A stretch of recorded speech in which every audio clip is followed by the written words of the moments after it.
Adam, Yo. Sitting around on the job? I am sitting around on the job. My dad always told me never work Long too hard, but earn cylindrical your objects. wages. Yeah. I'm earning my wages right now. So what do you got? What do you got for us? You're going to show us something on the foam roller. Money move right here. This is one of my favorite moves to teach people for multiple reasons. The main one being a lot of people have a hard time, a lot of clients especially, have a hard time feeling their chest muscle working in a chest press or even a chest fly or any of these exercises. Lying down on this foam roll is going to naturally open up my scapula and really help me activate my chest in a chest fly. So you're going to use gravity. Yes, and it's got other benefits to it. We're having to stabilize on a foam roll. It naturally opens us up.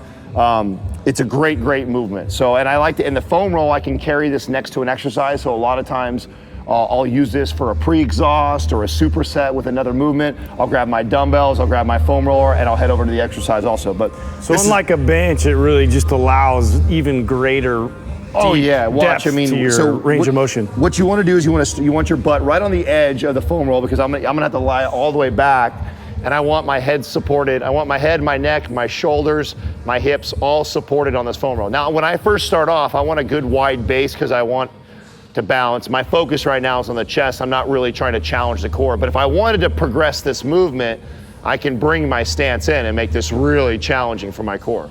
But since the primary reason why we're doing this right now is to open the scapula up so I can get more chest. Now, you want to pay attention. The foam roller is along his spine. It's very important you stay within that groove and be in the center so that you can open up like he's doing here. To allow that shoulder retraction to get to its full extent. Now, do you want to feel, Adam, it looks like you're trying to feel the scapula on either side of the foam roller. You want to feel them come around the foam roller. Yep. Okay. Because like you said, the foam roller goes right down the spine. I can't feel the foam roller on my spine because it's a big round foam roller, so it's actually on the muscles on each side of it, so it doesn't put direct pressure on your spine. I know when we say down your spine, people might be going like, ooh, that sounds like that hurts, but it doesn't hurt at all. It's actually really comfortable to do this move.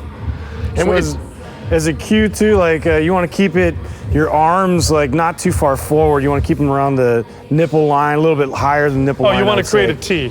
Right. Because you'll notice as he comes out, just like with a regular fly, his hand is in line with the shoulder. You don't have external rotation of the arm, or you don't want his hand twisting out here. But really the main focus of this is keeping the shoulders pinned back so that he can get the pecs. And like you said, gravity is naturally doing that, right? So if you just let your arm, even without dumbbells, right? If I just lie here. Which that's a great stretch by itself, just letting gravity I will use push this you down. for that. Yeah. I'll use this just for a stretch sometimes. I'll lay here and this feels excellent just to sit here. So one thing I do with this as well is stay right where you're at, Adam. Yeah. Is I like to have, sometimes when I have people who have shoulder problems or shoulder impingement problems, which a lot of times comes from, the hiking of the shoulder. Their shoulders like to shrug a lot. Is I'll have them lay on a foam roller, supinate their hands, so palms up.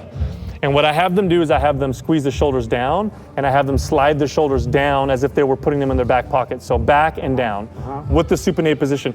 And this opens up the shoulder and the chest. This is very good. Nice shoulder depression. This is great for people with shoulder problems, especially if you feel pain coming down the side of the shoulder. Well, that's optimal alignment right there. This is very good. Look how open he is. Matter of fact, if he kept this position here, he could take his hands and come all the way to above his head and all the way back down. That opens everything up. In fact, you'll find people who have poor shoulder mobility who can't reach above their head. You put them in this position. They could do it this way. Yeah. This is I like to do snow angels right here. So you actually do your snow angels where you do that movement. Great mobility drill when you first open up. This is an excellent move. I like it because you can just grab the foam roller. You can take it wherever you need to go. If you wanted to progress the movement, like I said, you can bring your stance in. If you bring your stance in while you're in it, it really throws you off balance. Get a lot more core stabilization. So when would you do this? You talked about doing it as a pre-exhaust or right before a bench press? Pre-exhaust, a superset works for him, and even standing alone. So like if I have a client who's a beginner client, I used to take him over on this. Like if I got somebody, at first I would take him over to a barbell or dumbbell press, and if I'm watching them press and I'm seeing they're protracted really bad and they're telling me they're feeling it all in their shoulders and arms, I just can't quite get them to get that shoulder retraction, I'll bring them over here where gravity is on my side, and gravity is going to help pull that scapula back into that position. So a beginner I'm going to use this for. My advanced people, I'm using this for pre-exhaust or supersets. So excellent. A lot of different uses for it. Excellent.